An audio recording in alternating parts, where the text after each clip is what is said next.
Hello, good evening, welcome to Novara Live. I am Ayaan Bastani, and of course tonight I'm joined by the one and only Kieran, Andrieu. Kieran, how are we? Phenomenal to be here, as always. Phenomenal. Phenomenal to be here, Is as it always. is it a downgrade on doing Piers Morgan yesterday?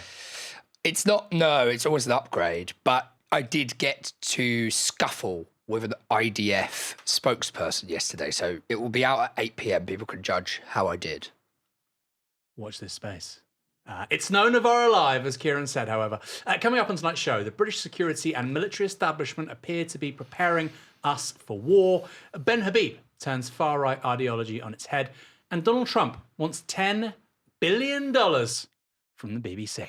As ever, if you'd like to support our work, you can go to novaramedia.com/support. Help us build a new media for different politics. More details have emerged about the two gunmen who massacred 15 people, mostly Jewish, during a violent anti-Semitic attack on a Hanukkah festival at Sydney's Bondi Beach on Sunday. Australia's Prime Minister Anthony Albanese gave a statement to the press on Tuesday. This was inspired by a terrorist organisation, by ISIS. Now, some of the evidence which is being procured, including the presence of Islamic State flags in the vehicle that has been seized, are a part of that radical perversion of Islam is absolutely a problem. Father and son killers Sajid and Navid Akram are also now known to have spent much of November in the Philippines, travelling to a region apparently known to be a hotbed for Islamist terrorist groups. Sean Rubinstein Dunlop, an investigative reporter for Australia's ABC, had more details. We're told by our counter-terrorism sources that the father and son travelled there in early November to the capital Manila and then journeyed to southern Philippines, where we're told they participated in militant-style training. They were there till late November and returned to Australia just weeks before the massacre last Sunday. Some details of the gunmen's travels in the Philippines have also been released. They arrived in the country's capital of Manila on November the 1st and departed from the same place on November the 28th. But on entry, they declared their final destination as Davao on the southern island of Mindanao. Mindanao is known to be home to a number of Islamist insurgent groups, with the Foreign Office advising most travel to the island, saying this. Terrorist attacks occur frequently in Mindanao and the Sulu archipelago.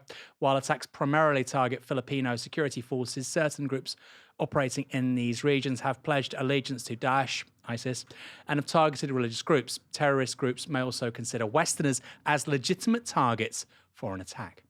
There are multiple terrorist and militant groups operating in the Philippines, including the Abu Sayyaf group, the ASG, Islamic State Philippines, IS Philippines, and the Bangsamoro Islamic Freedom Fighters, BIFF.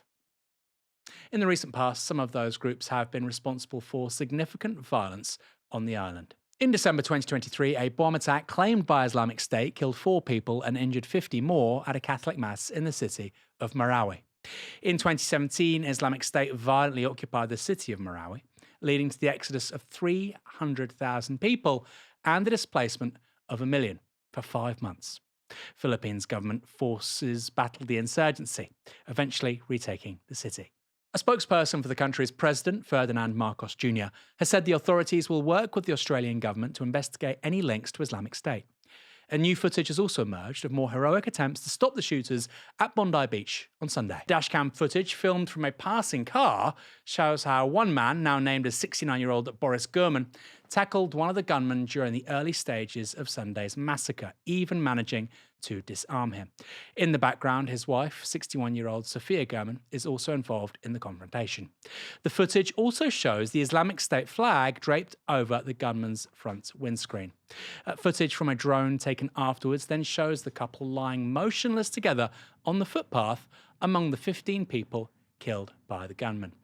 Kieran, it's a pretty big breakthrough, isn't it, that we might be able to connect what happened on Bondi Beach with Islamic State and transnational levels of organisation with regards to a terrorist attack? It is indeed, and obviously we don't know that much yet, but I think it's an important development in the sense that it also removes some of the legitimacy of the criticisms of the international pro-Palestine movement as well. And it shows that it's closer connected to radical Islamism than it is to any kind of international pro-Palestine civil society groups. The language and the discourse around that and the like. We'll get more into that shortly, but I think that in that sense, it's a very important early development. And of course, we have to caveat that by saying we don't know that much yet. Interesting as well that it's in the Philippines. The Philippines has quite a long history under its dictator Ferdinand Marcos through the 60s, 70s and 80s of suppressing religious extremist groups, rounding them up, throwing them in prison, not dissimilar to the dictators of North Africa in that sense, creating a large kind of religious fundamentalist prison population and so on. So it seems a continuation of that process, and it makes sense in that context. In the wake of the attack at Bondi Beach, the British media appears to have decided that the language used at pro-Palestine marches definitively contributed to the anti-Semitic massacre. On BBC's Politics Live yesterday, the chief rabbi, Ephraim Mervis, made this claim. We have seen how in the UK and in other places, for far too long, we have allowed chants such as "Globalize the Intifada" and "From the River to the Sea," which incite hatred and which inspire people to engage in hate action. Why is it still allowed? You know, what is the meaning of "Globalize the Intifada"? I'll tell you the meaning. It's what happened at Heaton Park Synagogue in Manchester on Yom Kippur. It's what happened on Bondi Beach yesterday. That is how the Intifada is globalized. It's gone on for far too long, and we have to be far stricter with regard to what people are allowed to say and to do in a way which incites the hatred which produces the violence that we have witnessed. Wild. We'll talk about that more in a moment. Also on Politics Live was Labour MP Natalie Fleet, who responded saying this. Natalie, what do you say to that and the reaction there from the Chief Rabbi? Say it's absolutely horrendous what happened yesterday, and he's right. This isn't the first incident that we've had like this. There are people telling me, Jewish constituents saying that they feel scared, and I understand why. I'm thrilled that we're putting money into tackling anti-Semitism in schools, that we're listening to the concerns around protests and being stricter around that, and that we're putting money into making sure that the community is safer, because everybody should be able to feel safe in their community. It's just absolutely horrendous. I mean, he's saying there as the Chief Rabbi, isn't he, that actually we need to be even stricter about the marches that he is referring to, which he says incite hatred. Yeah, and we've said that as a government we're going to look at this, listen to their concerns and look at the impact on protests and how they affect the community, and I think that's absolutely right. I mean, do you think they're acceptable phrases for people to be chanting on Britain's streets? There's no anti-Semitic phrase that I am ever going to think is acceptable. And do you think those are anti-Semitic phrases? They've been proved that they are. Yeah, absolutely. It's been proven. It's now been proven scientifically that they're anti-Semitic phrases. What's the proof? By who? Some people believe that phrases like "from the river to the sea" and "globalize the Intifada" are anti-Semitic, even though they're clear about Israel. Other people think they definitely aren't, but either way, there's no proof. Unless what Fleet means is that an anti-Semitic attack in Australia rather, is the proof, ignoring what's increasingly looking like a connection between the Gunmen and Islamic State. I want to stick on this for a moment because it's just so frustrating. There's been a violent attack, seemingly an Islamist terrorist attack, literally on the other side of the world. 15 people have been killed. And the British media is making it about what people say on protests on the streets of London. I mean, the levels of narcissism, actually, it's all about us. It's like your best friend says, I've got cancer, you know, I'm going to become a quadriplegic, I've got cancer, both my parents have died, and I'm losing my house, and I'm bankrupt. Let me tell you about me, right? It's just a complete focus on ourselves, a monomania with ourselves. And who seriously thinks, Kieran, that prohibiting certain words would make this less likely? If we just ban the right words in the right places, then this guy, literally on the other side of the planet, wouldn't have shot these 15 people. Nobody with more than 2 functioning brain cells believes that, and yet it's the major talking point on this country's, I would say, leading daytime politics show. That's probably fair, right? Not just with Ephraim Mervis, because of course one person will always just say one thing and they can be an outlier, but he's also being agreed with by a member of parliament from the ruling party. This is insane. And I understand, by the way, I understand where Mervis's pain will be coming from, but the fact that it's informing a broader conversation and nobody's really dissenting strikes me as wacky. Well, first of all, it's important to say that the most disgraceful thing about everything you just identified is that 15 or more people have been murdered in cold blood in an anti-Semitic attack in Australia. And so the second thing I'm going to say is, in reference to that, what makes me most annoyed, which is that their deaths are being capitalised upon. Their deaths are being used by political actors. Ephraim Mervis should not be regarded as a religious figure, in my view. He should be regarded as a political actor first and foremost. And the entire international pro-Israel lobby is out in force trying to turn this into an issue about Palestine and about Palestinians and about pro-Palestine demonstrations. They know very well that the only thing that jeopardizes their objectives now, given that they have so much support from a kind of nihilistic US president, given that they have committed genocide and not been stopped in doing so, the only domain where there might be any kind of check or balance on their behavior and on their ambitions moving forward is in the international arena, is because of the genocide, so many people in the world hate the state of Israel. And that is the only place in which any of its ambitions might be thwarted. So, and I'm sorry to say this, I say this because I think it's really, really important to. What the international Israel lobby is trying to do is not let a good crisis go to waste.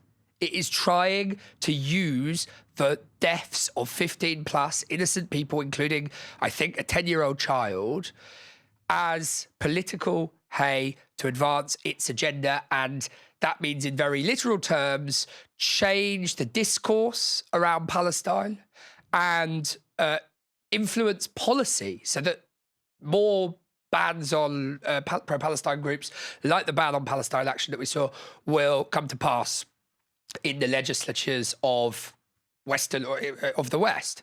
And I think that those are extremely disquieting things that at the moment seem to be something the political class is internalising and trying to, and is itself adopting as a process. So.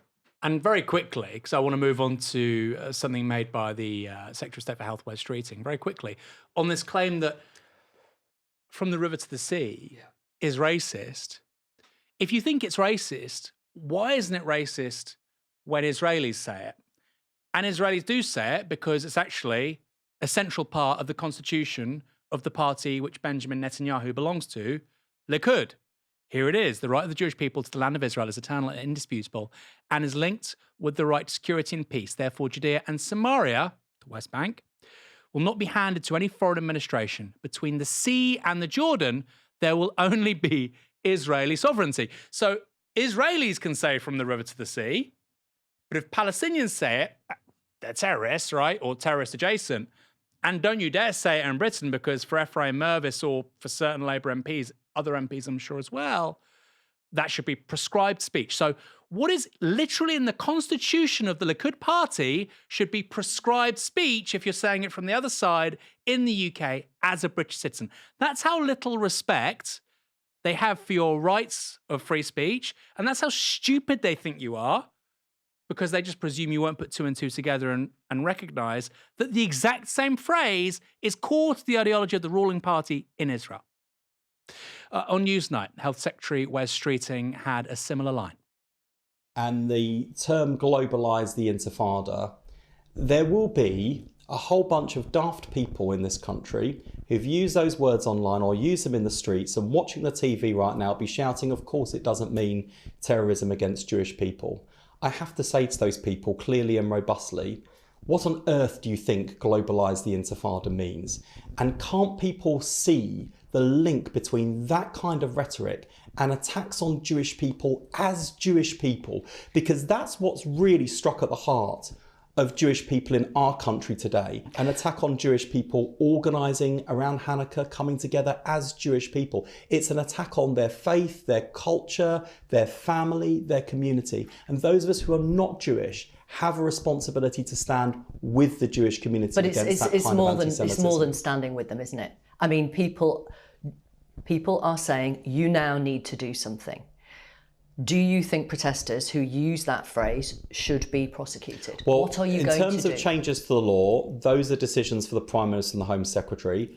I'm not aware of plans at this time to change the law in that way. Do you think it should be? And I'm not going to step outside my lane now and to start making decisions for the Home Secretary and the Prime Minister. I'm not asking to make decisions. But look, I don't. I mean, What's your view? Put it this way. I think that you've just given a very strong answer about standing with Jewish people. Yeah, globalise the Intifada is not an expression simply of solidarity with the Palestinian people and their just cause. Globalise the Intifada is received by and seen as support for terrorist action against Jewish people. There's a quite extraordinary moment about halfway through that clip. If you're watching this, you can run it back, where Victoria Derbyshire, who I have a lot of time for, she says, people are saying you now need to do something. People are saying because 15 people were murdered on the other side of the world, people are now saying that you now need to ban words in Britain. Who's saying that? It's almost like the media had this agreed, predetermined talking point. It's almost like they have an agenda, right? It's almost like they have an agenda to undermine, smear, and diminish legitimate protests against what the government of Israel is doing to the people primarily of Gaza, but also, of course, in the West Bank. And other countries, by the way. Syria, Iran, so on. It's almost like there's an agenda. People are saying, who? You're the journalist. You don't say that. People are saying. You sound like Trump. Kieran, we're going to go to another clip in a moment from Jonathan Friedland, but your thoughts? Well, I think you're absolutely right that this people are saying is something that journalists do when actually what they're essentially trying to say is the Israel lobby is telling us, or the Israel lobby is suggesting. And I think it's really important that we keep focus on what's happened in Gaza and why it is that people have spilled out onto the streets over the past 2 years, and the utter heinous catalogue of atrocities that plays out day after day after day in Gaza still. Since the ceasefire, nearly 400 people killed. If that were 400 Israelis, it would be wall-to-wall coverage and total indignation. So clearly Palestinian life is worth far, far less. And so while all that's happening, while Palestinians are fighting to exist in tents that are flooding as we draw towards Christmas, we're here talking about whether certain phrases are causing violence in capitals across Europe and beyond. And I just think that is part of it. It's by design. It's part of the ruse. Also on Newsnight was Guardian columnist Jonathan Friedland, who took this view.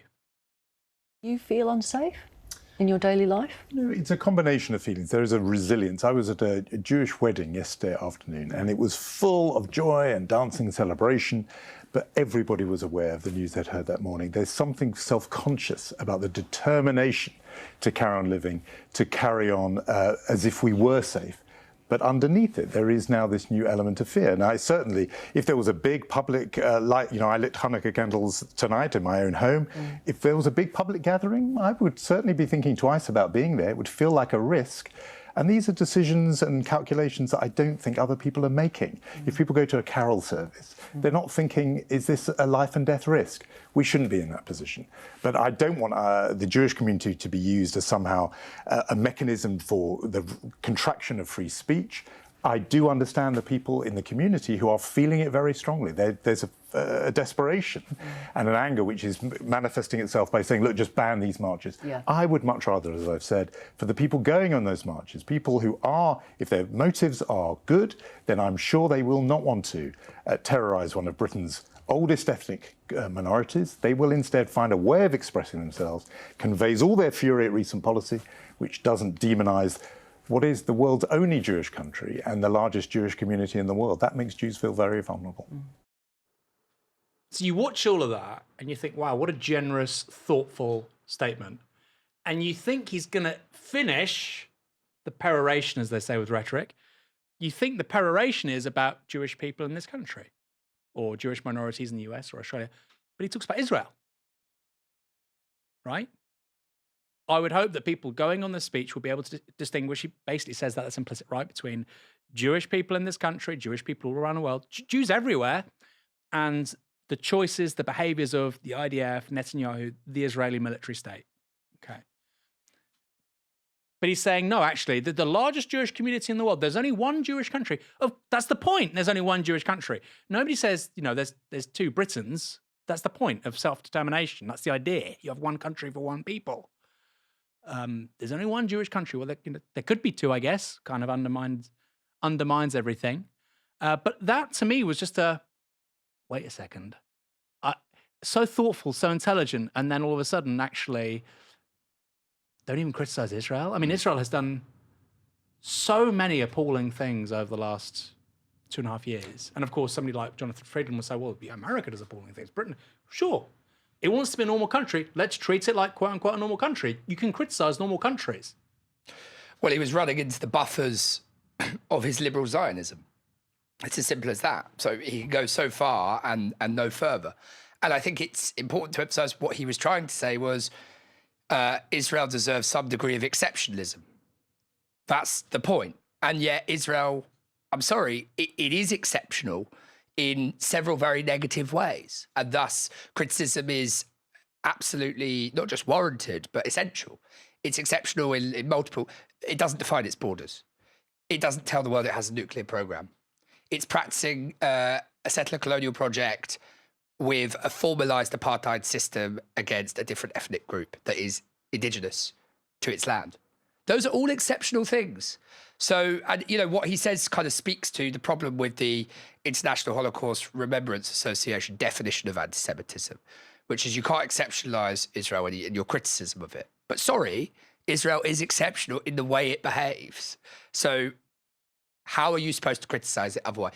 And in the way it speaks to the much wider thing, which we've said multiple times already, Aaron, which is that all of this is about curtailing criticism of Israel. Whether people say out of one side of their mouth, you can be very critical. I mean, they always do that. Last night on Piers Morgan, there was an Israeli spokesperson who said, it's very legitimate to criticise the state of Israel. It's very legitimate to criticise Netanyahu, blah, blah. Well, thanks. We know that. What we're saying is that this goes beyond that, and we also have the right to say that as well. Isn't it funny? Because often one of the key tropes of anti-Semitism, anti-Zionism, this elision is, if you have a double standard, if I hold Israel to higher standards than Iran or China or Britain or the US, that's anti-Semitic. Right. The double standard is anti-Semitic. But if I hold them to the same standards, that's also anti-Semitic. Right. And before we go to the next story, in the immediate aftermath of this horrendous attack in Australia, the claim was that there may be some connection between Iran, the IRGC, the Revolutionary Guard, the Ayatollahs, and this attack in Australia. Now it's being connected to ISIS. For people watching and listening, ISIS and Iran, they hate each other more than the West hates ISIS. Iranians have died killing ISIS. ISIS was removed from places like Tikrit in Iraq. That was being led on with the Iranians, with the Iraqis, and had support of the US Air Force. So this idea, I mean, it's age-old, right? We got it after 9/11. Iran somehow is involved, but also Saddam. Hold on, these two sides had an 8-year war where chemical weapons were used. 500,000 people died on both sides. But all of a sudden, they're best friends. That relies on an underinformed public in the West. That's the bet. Underinformed and misinformed. Before we go to our next story, any thoughts? Well, I just actually revert briefly to one in a sentence or two. The point about the ethno state as well, or Israel being the only Jewish state, there is no. I mean, yes, it's the only Jewish state, but it's also the only ethno state. States generally aren't defined by their ethnic complexion. And so it always baffles me that people say it's the world's only Jewish state. But there isn't, I mean, sorry to do this, but there isn't, there are ethnic majority states, but there aren't any other states, as far as I'm aware, where in the constitution, in the marrow of the state, it says this state belongs to this ethnic group and everyone else may inhabit the land on our generosity, but when they do, they'll be second-class citizens. We could talk about this a lot, and we do. This contradiction between Zionism and people like Jonathan Friedland, liberal Zionists, championing Zionism while living as minorities in foreign countries. Israel runs completely at odds with the idea that you can champion multiculturalism outside of it. Blaise Metroelli is the new head of MI6, Britain's overseas security service. Yesterday, she gave a press conference saying this about the global geopolitical situation. Let me lay out how I see the global issues MI6 must tackle, because the greatest danger we face is to misunderstand the nature of the problem. Let's be in no doubt. Our world is more dangerous and contested now than it has been for decades. Conflict is evolving and trust eroding just as new technologies spur both competition and dependence. We are being contested from sea to space, from the battlefield to the boardroom, and even our brains, as disinformation manipulates our understanding of each other and ourselves. Across the globe, we are now confronting not one single danger, but an interlocking web of security challenges, military, technological, social, ethical even, each shaping the other in complex ways. We are now operating in a space between peace and war. We're now operating in a space between peace and war and peace. War is peace, somebody rather famously put it in a book called 1984. This was a funny speech because it was halfway between corporate DEI bullshit from the battlefield to the boardroom. Really? Does Vladimir Putin really care about the corporate boardroom in London? I don't think so. But also, actually, some of the conclusions, as we'll see in a minute, were pretty dramatic. What do you think of this idea? Quickly, what does it mean that somebody like the head of MI6 is saying that we're now somewhere between war and peace? What's the purpose of saying that? I mean, it makes zero sense to me. It seems to me that war or peace are real types, not ideal types. So you can't be somewhere between them on a spectrum. You're either at war or you're not. And actually, you're always somewhere between. You're always either in peace or war. So I just think it seems to be. I mean, look, we'll talk about the wider motivations in a moment, and also the likelihood of putting the entire country on a war footing. But I think that the language that's chosen and the kind of style of presentation is pretty superficial and unthinking. I'll say that for now. Metroelli then went on to say this. This is not a temporary state or a gradual, inevitable evolution. Our world is being actively remade with profound implications for national and international security. Institutions which were designed in the ashes of the Second World War are being challenged, new blocs and identities forming and alliances reshaping. Multipolar competition in tension with multilateral cooperation. But there's something distinctive that will make this change unlike any other. The impact of advanced technologies, which will accelerate the pace and scale of every threat and opportunity, and increasingly individualize them too. Advances in artificial intelligence, biotechnology, and quantum computing are not only revolutionizing economies, but rewriting the reality of conflict as they converge to create science fiction-like tools. I don't think quantum computing is revolutionising the economy, not yet, unless the head of MI6 is familiar with certain things that are. MI6, I mean, quantum computing, I mean, it's kind of like, it's coming, it's down the line, it's not here yet. Again, corporate bluster and bullshit, but there was a line that really grabbed my attention, Kieran. The post-war institutions are now being challenged. Yeah, no shit. By Israel. The ICC, the ICJ. And yet we only seem to talk about this, the post-war, international order, the legal infrastructure. We only talk about it with regards to Russia. Isn't that curious? So, I mean, I was thinking, first of all, that the language descends further and further with each time we screen it. So is it written with AI as it did ChatGPT write it as we progressed? And I mean, the point you make, I think, is the more serious point, right?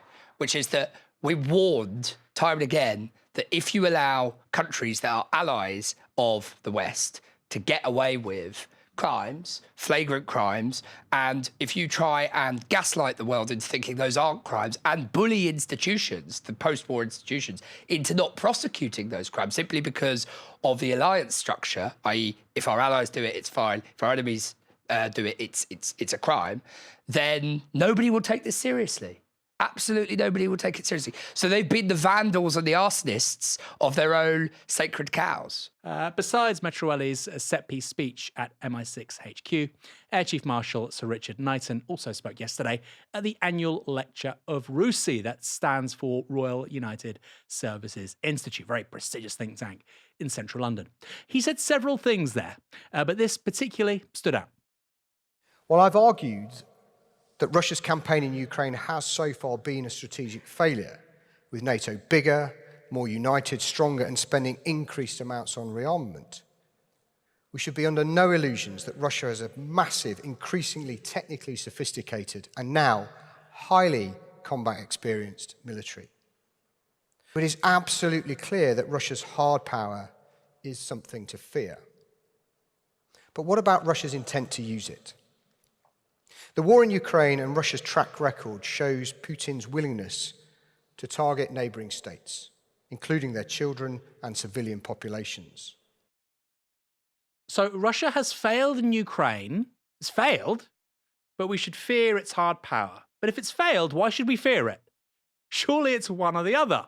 If it can't overwhelm Ukraine, a relatively poor country with a population of 32 million people, why should Europe, with a population of over 450 million people and some of the most advanced technologies in the world, be scared? Makes you think. Well, let's go back to Sir Richard. And I know I don't need to tell this audience that while the price of peace may be rising, the cost of strong deterrence is still far, far less than the cost of war. Sons and daughters, colleagues, veterans will all have a part to play, to build, to serve, and if necessary, to fight. And more families will know what sacrifice for our nation means. That's why it's so important that we do explain the changing threat and the need to stay ahead of it. Sons and daughters. Sons and daughters. By the way, this is the first, effectively head of the Air Force, who wasn't a military pilot. He was an engineer. His one deployment was in Kosovo. But he wants your sons and daughters to go and fight and potentially die on the River Dnieper? For who? For who? Knighton also noted how various European countries are reintroducing military service, the subtext being, maybe we should as well. Kieran, are you ready to fight and die on the Dnieper?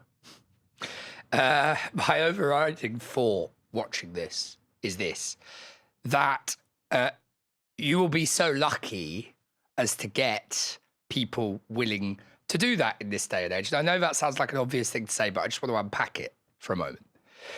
I don't think it's because of postmodern cynicism or ironic snarkiness or even kind of consumer pamperedness or laziness that you wouldn't get people willing to go and die, sons and daughters willing to go and die on the front lines in any war.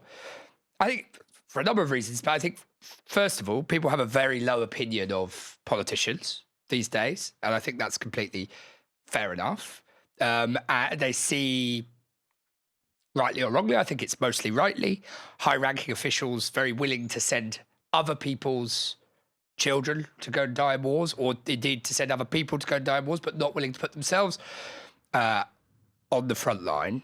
This country went through a terrible war within living memory, in which maybe 1 million people died in total. Of course, not all British, but a minority were British, and 1 million people overall in Iraq, on demonstrably false evidence. And I think that's really, really key. I think that lives so long rightly in the British psyche, actually, and has conditioned so-called war weariness. And to make matters worse, and I do think it's important to say this, because we talk about some of the characters week in, week out on Novara Live, every single person responsible for that war, which killed possibly 1 million people, predicated on demonstrably false evidence, every single one of them has waltzed off to a lucrative job, whether it's a podcast, they've gone off to present a podcast, and they go on chat shows, and they're reinvented as kind of in the realm of culture as these kind of carefree celebrities, or they go on and make millions and millions and millions of pounds as consultants, like Tony Blair has done, for example. All of this leaves a really bad taste in the mouth.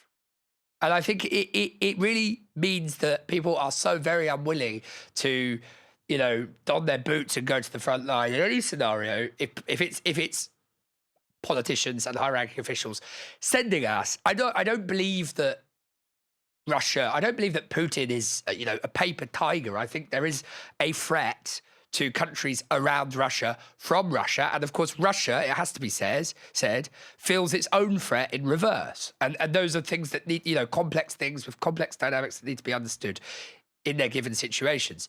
But I actually don't buy this thing that Russia is an imminent threat, or even really a latent threat to Western Europe, to our direct material interests right now. So that's another reason why I think you'll really struggle. And just a broader, more philosophical point to end on. What you got to wonder watching that, Aaron, with the aging liberal democracies, market democracies, the first countries to industrialize. What's the social contract now? Yeah. What's the promise? And I'm sure I'll come back to you in one sec, but what's the, declining living standards in all sorts of very vital ways, inability to buy basic housing, wages stagnating, and then you've got to go off to war. You've got to be sent by the same people who never go to war themselves and who lie about other wars to get us into them and then go and retire with a golden handshake. What's the social contract in our country anymore? And finally, capitalism, market capitalism, has really eroded the sense of public good. That links to the previous point, the austerity, all of that. It's really eroded the sense of public goods as a thing, community as a thing, right? That's basically one of the major points of it, is to atomize people, make them into individuals. Some of that sentiment is the sentiment that you would be drawing on if you wanted to send people to fight for the national community, and capitalism has helped erode it. Yeah. The social contract point, right? Let's say you're a 25-year-old guy, you're in £50,000 worth of debt to do your degree, you can't get on the property ladder, the offline economy, the real world, the high street looks like a mess. Your dating life's hard because of the way that technologically that stuff is now framed. We've destroyed community. All the pubs have shut. But you're meant to die for this by going to Ukraine or maybe Lithuania. I mean, nobody really thinks that, right? I mean, that won't happen.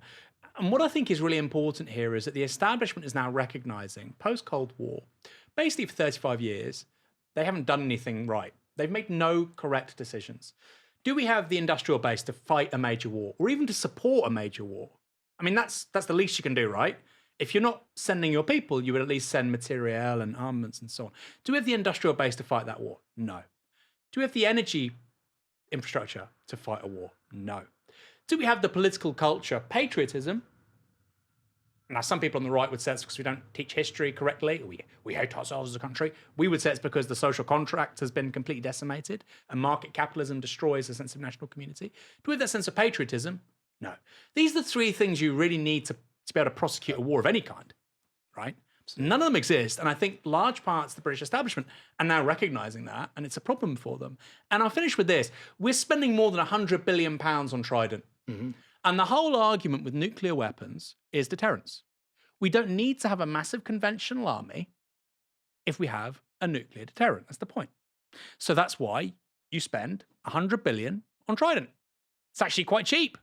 Now what they're saying is, well, no, you need Trident, but we also need to spend 4 or 5% of GDP on defence spending because Lithuania might be invaded. And by the way, they might be. I'm not minimising that for a moment, but there's a broader conversation here about, well, you can't have these expectations of young people in your own society when you literally give them nothing. Actually, it's worse than giving them nothing. You just exploit them. They're just pay pigs. They're pay pigs for the landlord class. They're pay pigs for university debt and student loans. And they're pay pigs for a government which probably will never give them state pensions because that stuff won't be here in 50 years. Ben Habib is the leader of a new political party, relatively new, Advanced UK. He'd previously been a member of Reform, but Nigel Farage gave him the boot. Over the weekend, he spoke to Somali Dutch-American writer Ayaan Hirsi Ali. I also want to give you and other Westerners who are listening that most Westerners think, when they think about civil war, they think only about the end stage of what a civil war. That's when people are shooting one another and, like the former Yugoslavia or Somalia or the Democratic Republic of Congo. So they think that that's when all the institutions break down and there's an exodus of citizens leaving the country. That's when they think, when they think about civil war, that's what they think about. But you forget that the very early stages of civic decline and crumbling and cracking. And so just now, as you were saying, we're on the brink of violence. There is this low-level violence that's already underway. And when I talk about low-level violence, I'm talking about, again, when I came to the West, there was a clear monopoly of violence that the state had. The state guaranteed public order. And now you're seeing government after government, and the United Kingdom is really out there with the others, where the government no longer has the monopoly of violence and can no longer guarantee public order. And what people have been doing over many years is to, when that public order breaks down in a particular neighborhood, they move. It's called the white flight. That's the phenomenon. And then they move from the suburbs to the countryside and then eventually out of the country. So again, Britain has this huge emigration of the middle classes. That's the backbone of your society. And they've left mainly because of this breakdown of public order. It's real. A lady born in Somalia who then went to the Netherlands, who's now in the US, is telling a British Pakistani that because there's more fly tipping where you live and more HMOs and more rough sleeping, apparently we're headed for civil war. And it's to do with more brown people and white flight. And I mean, white flight goes back to the 60s in the US. There's been white flight for 60 years in certain parts of the US, like Detroit. And the state no longer has a monopoly on violence. When she first came to Europe, apparently it did. There were no protests. There were no riots. The poll tax riot of the early 1990s, that never happened because, of course, the state had a monopoly on violence. The world, when I say the world, the West, Britain, was much more violent in the 1990s than it is now. Much more. Now, I'm not one of these sort of Whiggish liberals who thinks everything's getting better, because it's not. But it was, primarily because we had a lot more young people. Younger societies are much more violent than older societies. Britain is less violent today. Tons of bad stuff happens. More than 10 years ago, shoplifting is out of control. But anybody who's my age or older knows that Bournemouth Town Centre or Cardiff City Centre on a Friday night, or Reading Town Centre on a Friday night 30 years ago was a lot more violent than it is now. Okay? Just is. A lot more booze, a lot more casual violence, a lot more. Later on, Habib announced that Ali would be advising his party. Now, sadly, I know you're not on the electoral roll in this country. No, I'm an American citizen. You're an American citizen. Well, we can always try and rectify that in due course. I'm a very proud and happy and grateful American citizen, and it's also the only citizenship I want. Yeah. Well, good for you. Bad for the United Kingdom. But what I would like to invite you can't therefore be a member of our political party, I'm afraid. But I know you love this country, and your vision, your understanding of the issues, your understanding of what needs to be done to rescue Western civilization in the United Kingdom are second to none. And therefore, may I invite you, Ayaan, to become a special advisor to the board of Advance UK, so that we can call upon you when we're making our policies for the restoration of our great country. Would you accept that role? It's an honor and a pleasure to accept that role. And I really love it that you use the word restoration, because that really is the project at heart. Yeah, well, yeah. I'm utterly delighted to have had this conversation, and more than utterly delighted that you've accepted that role, Ayaan. Yeah. It's terrific. And I will introduce you to the head of policy. I think you briefly met him on the way into this interview. Yeah. And he will be driving it. He's a very, very good man. And I look forward to working with you closely as we rescue our country. Rescue and restore. Rescue and restore our country. Yes. Wonderful. Thank you. No, thank you very much for coming on again. I wish you all the very best. Imagine being a white nationalist. Imagine being a white nationalist neo-Nazi, and a Somali lady is talking to a British Pakistani guy about restoring the West. Wait, what's going on? Restoring the West. We probably can't go back. We can go forward. We can learn some good things about the past, but we probably can't literally go back. And if we do, her and him and me and you probably won't be here. I'd quite like to stay personally. I want to finish up by going to this piece by Ayaan for Unheard, where, for the record, I also sometimes write. Here's the title. Why I'm Now a Christian. Atheism can't equip us for civilizational war. There's a theme here, isn't there? That article is really important for stating a certain position on the radical right. After talking about her rejection of Islam and embrace of atheism, Ali writes this. So what changed? Why do I call myself a Christian now? Part of the answer is global.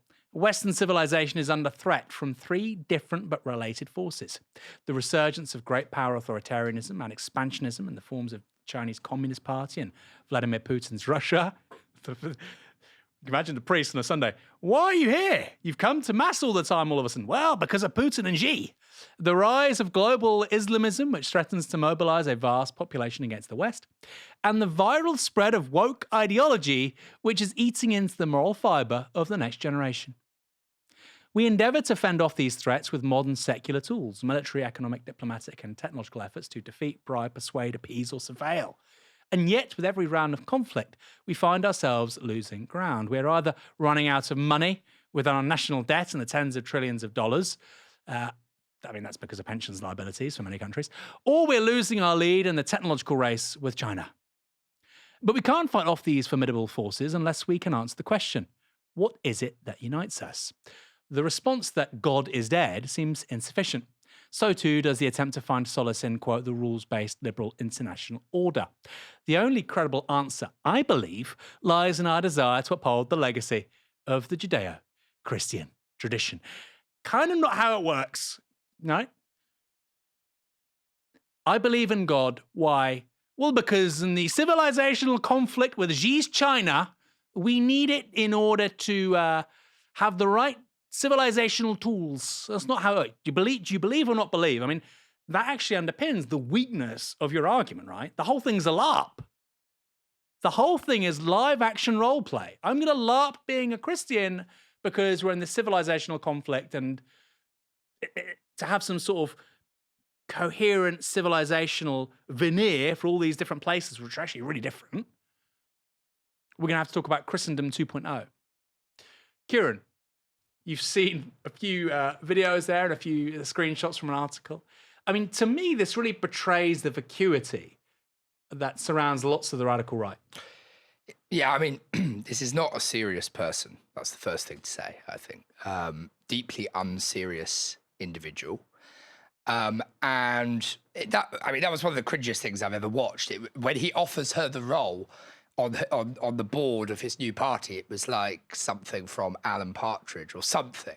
It was very, very cringy. But he's a deeply unserious person. And look, people would said last week when we did the segment on Nick Fuentes, why are you giving this guy airtime? Why are you doing this? Blah, blah, blah. Again, a very deeply unserious person. They might say the same about this, but actually I think it's very important because A, these people are popular. They speak to a shift, unfortunately, a groundswell that we have to take seriously, a constituency in politics, in let's call it the West. But also it's useful for sort of fishing out patterns. And I think it's very clear what the pattern is across Fuentes to Ayaan Hirsi Ali this week, which is war. They're obsessed with this idea that society is on the brink of a civil war. There was, I did this with Fuentes, but it's such a rich vein. This is not new. These guys are absolutely LARPing. They're absolutely charlatanic. Oh, I like that. I've never heard that adjective before. Charlatanic. Charlatanic, I like it. They're absolutely charlatanic, but they are drawing on a reserve of prior examples. So let's just take one more. I think it's really relevant. Enoch Powell talked about war. He talked about rivers of blood. Nothing of the such happened. When Ayaan Hirsi Ali talks about the monopoly on violence, she's invoking a German sociologist called Max Weber. The thing Max Weber said was the biggest threat of state monopoly of violence was a terrorist organisation or terrorism. In Britain, up until the late 1990s, there was not domestic, but the IRA were very, very active across Britain. That was a genuine threat to the legitimacy of the state, monopoly of the state on violence. That was a genuine threat to it. I mean, they almost killed the PM twice. Right. They almost killed the PM twice. So, this mythical past that is constantly appealed to, I know we all know it's bullshit, really. But I think it's important to fish out the patterns across charlatans like Fuentes and Ayaan Hirsi Ali and see that it is part of a coordinated, crystallized project. Even if they're not on the phone to each other, coordinating, sharing briefing papers and all the rest of it, they clearly all want the same thing, which is for us to all believe that we're on the verge of war. Crime is, as you said, Aaron, and as we've said in this show, there are loads of serious structural problems which make life worse today than it was before. But actually, crime and violence in our societies is on the decline, and long may that continue. So, same playbook, different moron. I kind of miss the old conservatives, like Thatcher, and their whole thing was get rich, make money, right? That was the talking point of the right. Get rich. The left are stupid because they don't want you to get rich. Get rich. Now the only people saying that in bourgeoisie, it is glorious to get rich, are the Chinese. Get rich, make money, do stuff, progress. But I'm a socialist. That's not my vibe. But I prefer the whole get rich, make loads of money than, hey, we're headed for a civilizational war and that's why I'm going to LARP Christianity. And by the way, that's why your sons and daughters need to join the army. If that's the promise of the radical right, it's not going to survive contact with reality for more than 10 minutes. Trump can do something like that in the US to some extent because it's this enormous power with an unprecedented capacity to finance deficits because of what it does. No European country can do this without living standards plummeting. It is not a positive propositional vision for the future. The terrifying thing, though, is that the left doesn't have one either. And so we're in this weird moment where, like you say, lots of people are being attracted to this stuff, where it's A, idiotic, and B, I mean, it's not even actually very appealing. It's not very appealing. Who finds that appealing? Thatcher, I get. Make loads of money, privatization, smash organised labour. Everybody is a temporarily embarrassed millionaire or billionaire. Okay, I get it, right? Where's the romance here?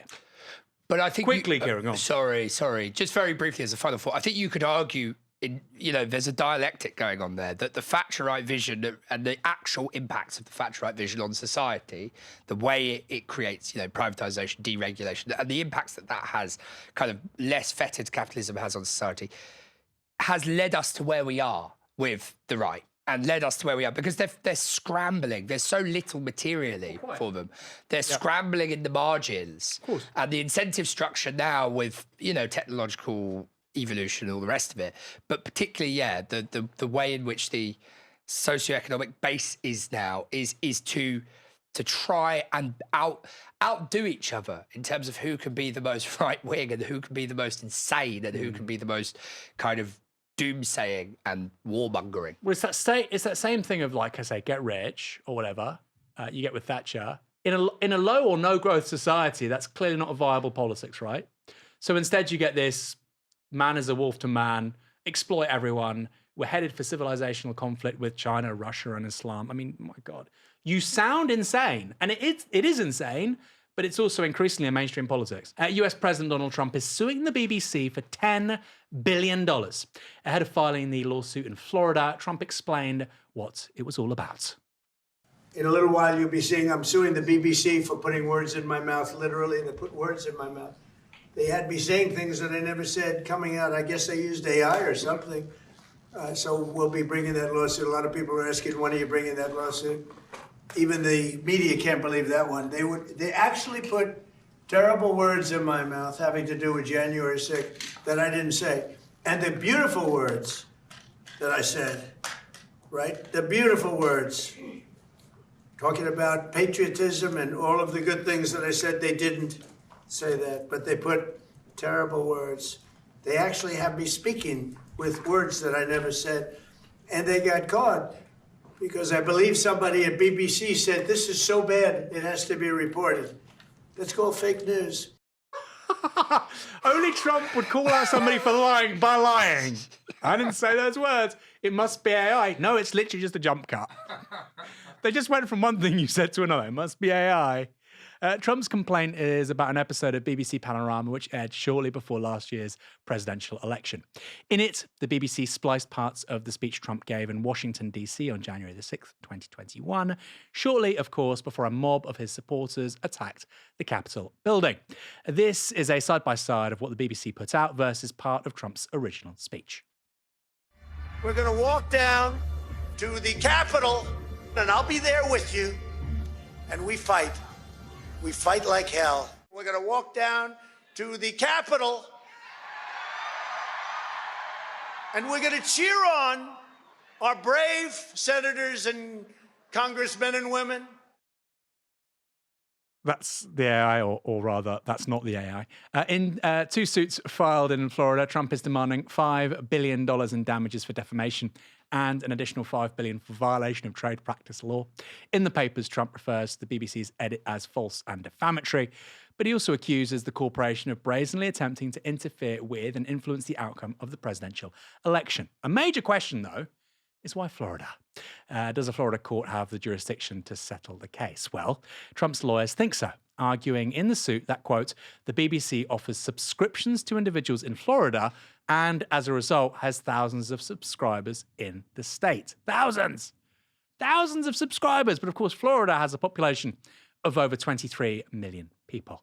If you found 1,000 people in the States who watched the Panorama documentary before the election, that would be a statistical blip regarding the outcome. And of course, that's if they vote entirely on the basis of one program. Very unlikely. And anyway, Trump beat Kamala Harris by 1.5 million votes last November. Pretty hard to argue that the BBC, at least for one show with BBC Panorama, had a decisive impact. Trump's lawyers also say this. Substantial evidence demonstrates that before the publication of the Panorama documentary, the BBC and its leadership bore President Trump ill will, wanted him to lose the 2024 presidential election, and were dishonest in their coverage of him. Probably. Is that worth 10 billion? I'm not so sure. I'm also not sure I'd call the evidence substantial. It consists of selected statements by journalists and the views of a single person in a single report. Of course, the anti-BBC right are loving this. The Daily Telegraph is already fantasizing about a bankrupted BBC, saying the corporation should contemplate settling with Trump. The BBC has said it will defend itself. I find this so strange, Kieran, that you've got people on the right cheering on. This this has happened, cheering on the bankruptcy of the BBC. This is an organisation which has a turnover in the billions. All of us who pay the TV licence have funded it. We've contributed to its value. In a way, we have some equity in it. And this guy in another country who's already very rich could bankrupt it and get even richer, and yet they expect you to cheer that on.